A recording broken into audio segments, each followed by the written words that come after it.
Namaste Yogi. Pour éviter de perdre du temps dans le cours, parce que je sais que tu vas sûrement me demander quelle lecture te procurer, quel matériel acheter pour te lire.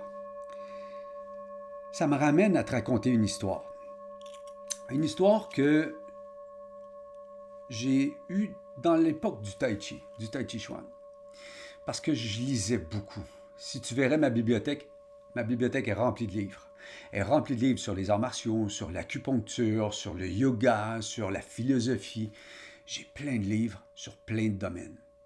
Puis je me souviens, en discutant avec mon professeur, le grand maître Yang Jun, puis j'ai posé des questions, puis j'essayais de comprendre, puis à un moment donné, il m'a dit « Marco, tu lis trop, puis tu es devenu confus, tu es devenu mêlé. Lis moins, mais pratique plus. » Puis c'est très drôle parce que dans le yoga, le fondateur d'Ashtanga Yoga mentionne bien que le yoga, c'est 99% de la pratique et 1% de la théorie. Donc, lire, oui, c'est bien, c'est important. Mais après avoir fait ma pause et avoir tombé dans la pratique, comme mon professeur me l'avait recommandé, que par la suite, j'ai ressorti des livres que je ne comprenais pas au début et qu'à la fin, je me rendais compte qu'il y avait des erreurs dans les livres. Qu'il y avait des erreurs dans les livres parce que les gens qui écrivaient les livres n'avaient pas une compréhension peut-être aussi complète qu'ils le pensent, qu'ils le croyaient. Fait que ça, des fois, c'est ce qui amène la confusion. Puis aujourd'hui, j'ai plein de livres que je pourrais te sortir, que je pourrais t'expliquer où sont les confusions dans les livres. C'est pour ça que les livres que tu vas acheter au début, je vais t'en parler un peu. Des livres, il y en a plein. Il y en a vraiment plein. Sur la respiration, sur le yin yoga, sur les fibres musculaires du corps, etc. Il y en a plein. Il y en a plein d'excellents, il y en a plein de mauvais. Fait qu'au début, je te dirais, dirige-toi pas vers ce type de livre-là. Essaie de revenir vers la conscience de ce que toi tu cherches au travers de ta pratique de yoga. Je vais t'en recommander un. Un premier livre. Tu vas trouver ça drôle, mais c'est l'Ashtanga Yoga. C'est ce livre-là. Pourquoi je te recommande celui-là? Parce que selon moi, c'est le plus complet. On parle des 8 branches du yoga. On parle de l'histoire du yoga. Mais on parle aussi des postures, l'exécution des postures, comment les faire, la technique musculaire. Il est complet.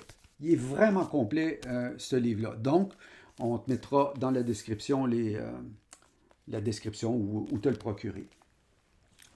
Maintenant, si tu t'intéresses à vraiment la pratique de yoga, à t'intéresser un peu sur l'aspect un peu plus philosophique, un livre qui a marqué beaucoup de gens. C'est un livre qui est très populaire dans bien des secteurs. L'autobiographie d'un yogi, Yogananda. Je te le recommande. Deuxième lecture. Pardon. Par la suite, je t'en recommande juste une troisième. C'est une série de petits livres. De petits livres écrits par Yogani qui couvrent le tantra, le samaya, le pranayama, la respiration spinale, la méditation profonde et les asanas, les mudras et les bandhas. 5 petits livres qui sont très intéressants. Très intéressants à lire parce que j'aime ça, parce que c'est des petits livres. Quand on revient à dire, c'est pas beaucoup de la théorie.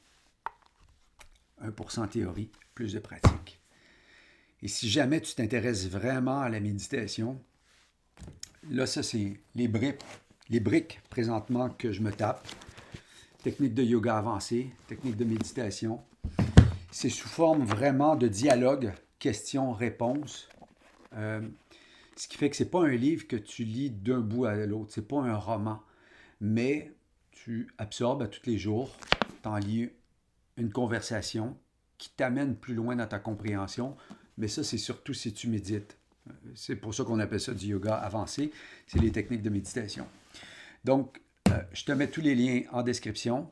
Moi, ce que je te recommande, c'est simplement de commencer par ça. Par la suite, tu peux te diriger vers d'autres lectures, mais il y a certaines lectures qui sont recommandées dans le yoga qui sont, je vais te l'avouer, très lourdes. Les Yoga Sutras, c'est quelque chose de très lourd à lire, dans le sens que c'est pas facile à comprendre. Il faut vraiment que tu lises à répétition. Fait que c'est pas un livre qui est très facile. On va te recommander aussi souvent de lire le Bhagavad Gita, qui est un livre indien sur toute la philosophie des divinités indiennes.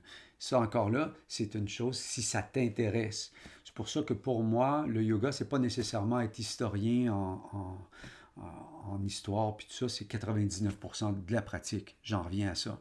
Fait que si tu veux commencer Ashtanga Yoga, livre complet, tu as les techniques physiologiques pour les postures de yoga, l'histoire, les sutras. C'est un livre qui est complet. Tu peux t'en aller directement vers les techniques, vers l'histoire, comme tu le sens. Si tu as des questions, écris-les dans les commentaires. Je vais y lire ou communique directement avec moi. Ça va me faire plaisir de te répondre. Sur ce, namasté.